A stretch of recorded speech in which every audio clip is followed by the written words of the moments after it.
রাঙ্গামাটি জেলার বিলাইছড়ি উপজেলায় জাগ্রত ফুটবল টুর্নামেন্ট উদ্বোধন অনুষ্ঠিত হয়েছে।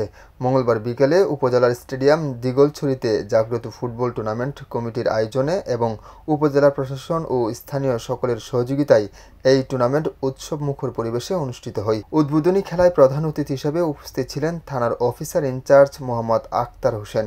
এছাড়াও বিশেষ অতিথি হিসেবে উপস্থিত ছিলেন ১ নং বিলাইছড়ি ইউনিয়ন পরিষদের চেয়ারম্যান সুনীল কান্তি দেওয়ান এবং সাবেক উপজেলা ক্রীড়া সংস্থার সাধারণ সম্পাদক বিভূতিভূষণ চাকমা। আরও উপস্থিত ছিলেন জাগ্রত ফুটবল টুর্নামেন্টের আয়োজক কমিটির সভাপতি শান্তজিৎ তঞ্জঙ্গা এবং উত্তমজয় তঞ্জঙ্গা সহ অন্যান্য আয়োজক কমিটি বৃন্দ।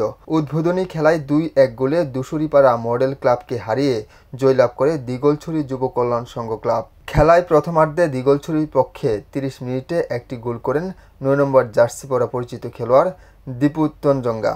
বিরতির পর ৫৫ মিনিটে একটি এবং ৬২ মিনিটে আরও একটি করে গোল করে একই দলের ১১ নম্বর জার্সি পরা খেলোয়াড় নিকাশ চাকমা এবং ৫ নম্বর জার্সি পরা খেলোয়াড় অভিষেক চাকমা।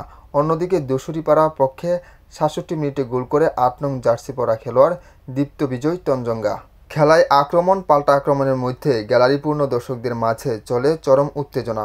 ফুটবল প্রেমিকরা দারুণ উপভোগ করে খেলা।